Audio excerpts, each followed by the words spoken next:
Hello mga kamamsi! Kumusta na kayo lahat dyan?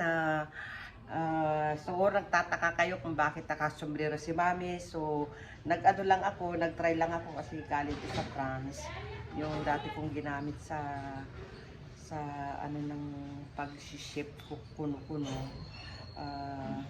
Sa training lang, hindi naman ano. So, ginamit ko to, souvenir ko doon. So, nandito nga pala ako sa Pilipinas ngayon. So, ngayon, ang gusto ko ipakita sa inyo, gusto kong magluto ng dinengdeng.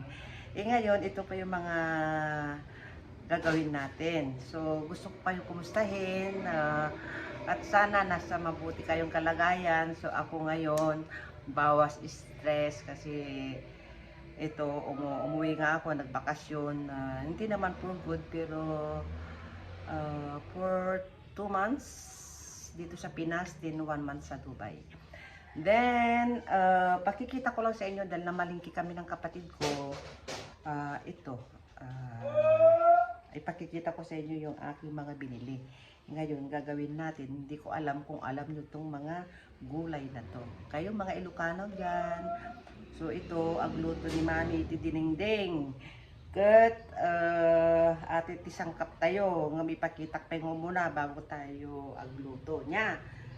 Medyo nakaora pa, pero nakabistida si Mami. Hindi ko pa makita yung uniform ko. So, balik tayo. Ito guys, ano itong pangalan nito la? Paku-pako. Pakpako. O yan. Ito yung ginagawang salad na lalagyan ng ano to, ng kamatis, alamang, yung ang tawag nito pakpako, kamsat. Ngayon nagdinengdeng, ito saluyot. Ano ba to?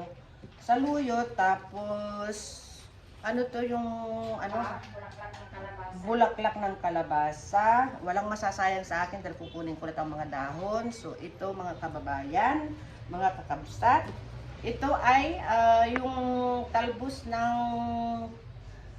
sitaw. At saka ito, bunga ng singkamas. Ngayon, ang ilalahok natin dyan ay yung, ano tawag mo isla? Yung binili mong ano? Wala, pritong galunggong. Pritong galunggong o di kaya yung hipon na ano pritong galunggong, pwede rin pritong galunggong o di kaya tinapa, pwedeng lagyan yan. So, balik tayo guys, anuhin ko lang, hihimayin ko lang, mag-ano muna ako ng mga sangkap, hahalbos-halbosin ko lang muna. Then, ito nga pala, bumili kami ng sister ko, binili niya ako nito. Yan, saging. Yung mga hindi ko nakakain ngayon guys, kakainin ko na. Magpakasawa ako ng mga gulay at saka mga prutas. Then, ito guys, meron din akong goyabano. Nasaan yung goyabano natin? Tingnan natin. Kasi yung goyabano, at saka meron kaming Indian mango. Ngayon, ito yung goyabano guys, na nabili ko, pero fresh na fresh pa. Pero ito, medyo ano na siya. Nalungan apo. Ayun na, nalulo. Kanan mi damdama. Kasi sa Paris, ang mahal-mahal nito guys. At saka dapat ipapayag kakabsat. Ayun na, apo.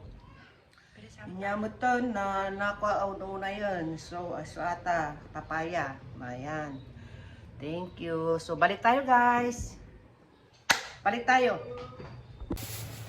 Ngayon guys, hindi ko na naipakita sa inyo yung paglagay ng sabaw. Bali 3 tasang tubig. Ginisa pa pala yung yung maliliit na hipon. Anong tawag sa atin na to? Yung sa ano? Abuhos. Yung gano'n. Yung maliliit na hipon na dried. Tapos nilagyan ng kamatis, iginisa sa kamatis, bawang, sibuyas, then nung nasangkot siya na yung mga nilagyan yan ng tubig, 3 tasang tubig. 3 tasang tubig. Bali, wala siyang sukat guys.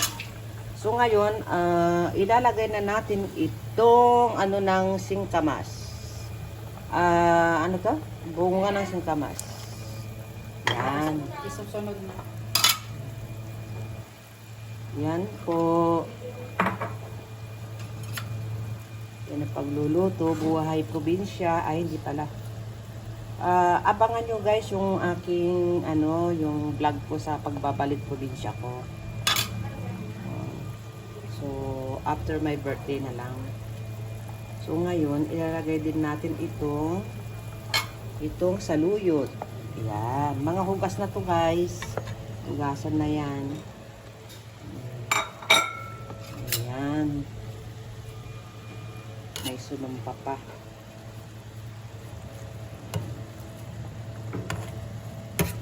Then, tatakpan ano?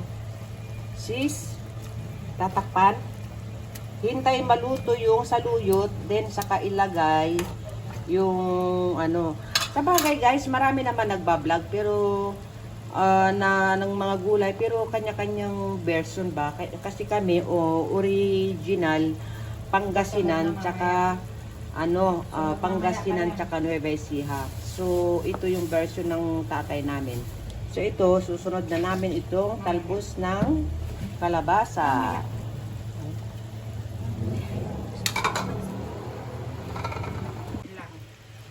Ilalagay na yung talbos ng sitaw.